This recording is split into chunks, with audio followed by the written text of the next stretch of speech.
If you've ever complained about traffic, apartments, overcrowded schools, which doesn't seem to be the problem in North Fulton, or wonder why a vacant piece of land just suddenly became a subdivision, you really need to understand and know about a document that you've probably never heard of, and that's your city's comprehensive plan. What is a comprehensive plan? It's a city's long-term vision for growth over the next 10 to 20 years. So it's required in Georgia for every city or county that doesn't have a municipality, and when they want to remain eligible for state grants. So every 5 years, like in Roswell, or the other North Fulton suburbs, Johns Creek, Alpharetta, Milton, Sandy Springs, that is when every 5 years they get public input, hopefully, although it is low on a feedback loop from citizens typically. But it is the roadmap of where the city is going to go and in the direction that it's going to move in. So it's not zoning like your unified development codes that tell you what type of structures can be built where, residential, commercial, that kind of thing. So it's not that, but it does guide those zoning decisions. So think of it as their roadmap, but not the actual construction plans. Why should residents care? Yeah, that's a big question. They should care a lot more than they actually do, but most people only pay attention when it gets to the rezoning part of what's happening. And by then, the property may have already been identified years earlier for this appropriate development. And the comprehensive plan is what laid the groundwork for that particular development to be built. So think about Southern Post in Roswell. That is a new development that a lot of people they got kind of upset about. There was a mixed barrage of, there were a lot of mixed emotions about that development in particular. And it was maybe aesthetically not as pleasing to some people, but back that to 5 years prior to that being built, and they were already making decisions in the comprehensive plan to court mixed use development, true mixed use with commercial, residential, as part of that, and office space too. That helps to add. So let's talk about Southern Post. So that is a true mixed use development that has commercial, office space. It's got retail and housing. And so before that was built, in the comprehensive plan, the city leaders got feedback and used that to determine that they wanted more mixed use in that corridor of the city. And so that's what ultimately drove that decision. Same can be said for other areas like Alpharetta and Johns Creek, all of them. And so how does this relate to housing? It is a giant piece of it, quite frankly. The comprehensive plan addresses questions like, where should new neighborhoods go? Where should we protect our current and established neighborhoods?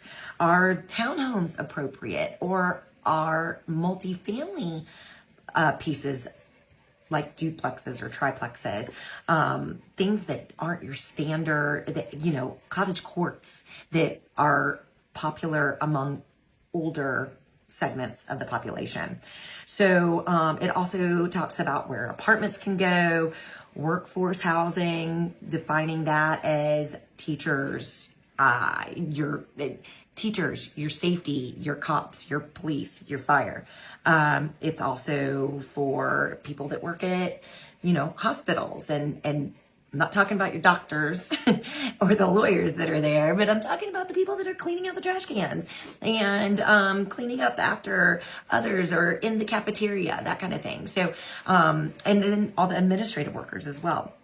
So it also talks about where accessory dwelling units should go, or ADUs, and if they should be allowed on private property, like if I should be allowed to put an ADU in the back for my aging mother or father or anyone that I would want to have live there permanently.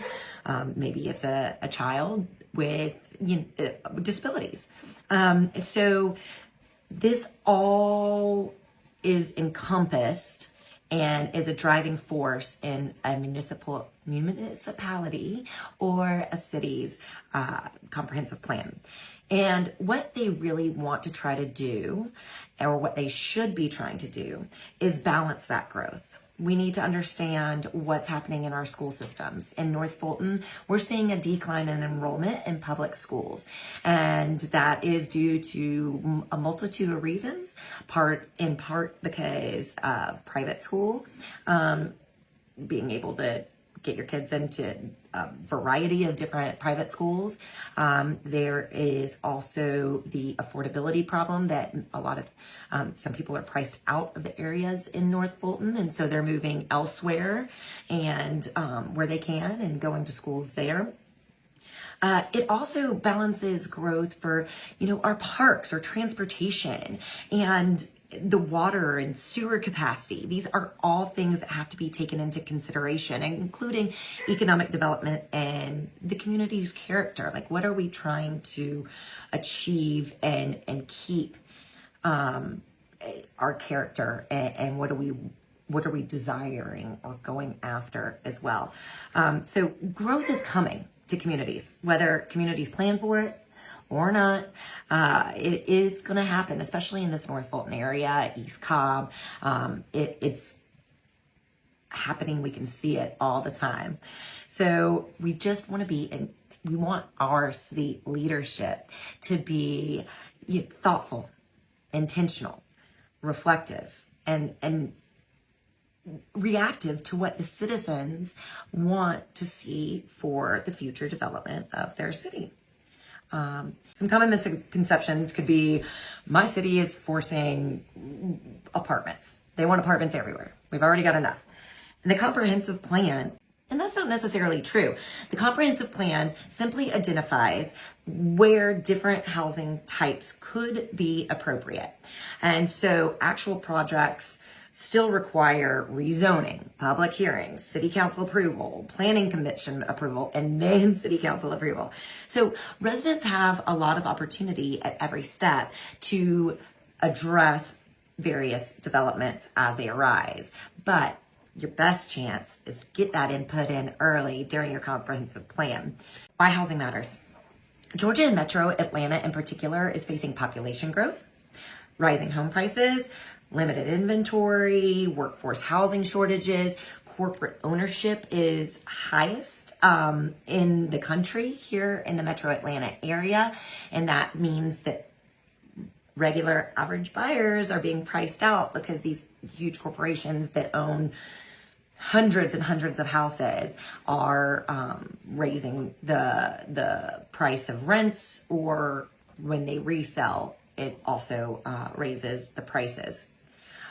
So communities have to decide, where will people live, what kind of housing types are that they'll allow, and how to preserve existing neighborhoods while accommodating future residents. So like a great time, we're having these conversations in Roswell right now because we're about to finalize the comprehensive plan because it has to go to the state. And housing is a big topic there because a lot of people want to protect the neighborhoods. That's something that it gets used a lot. I don't advocate for anybody to come into an HOA and put in a quadplex or a triplex. Those are protected areas with HOA covenants and bylaws, and they're established. It doesn't make sense for the character of the area. But what we can look at for those established neighborhoods is ADUs. Maybe that's permissible, or should be, especially when it's private property and the HOA allows it, if they allow it. But also we can look at other areas of our city and say, hey, you know, it might make sense for this area in particular to allow for various forms of multifamily housing.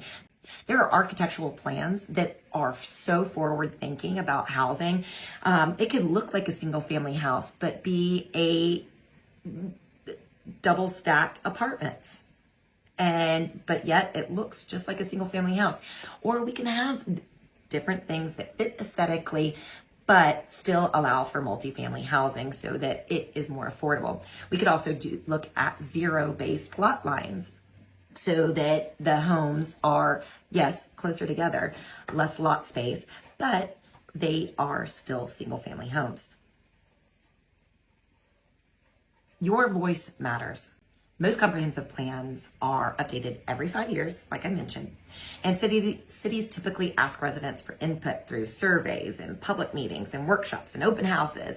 This was not necessarily done last year in Roswell, but I know a lot of the surrounding cities did do that, and I'm proud that Roswell has gone back and opened it up for public comment again before finalizing that plan. So if you care about the future of your community, this is one of the most important things that you can do to help give back and give your input to how it will be shaped and look in the future. Whether you're a homeowner, a renter, an investor, or simply someone that just loves their community, your city's comprehensive plan is what's going to shape your neighborhood for years to come. Don't wait until the bulldozers show up and everybody's jacked up and all up in arms about some development. Get involved early. It makes a difference and can help shape the vision and the future of where you live. As a realtor, I see firsthand how housing policy affects affordability, home values, and the choices that families have. Understanding your city's comprehensive plan and giving input isn't just for planners or elected officials. It's one of the smartest ways that you, as a resident and a citizen, can get involved and be engaged and give back to your community.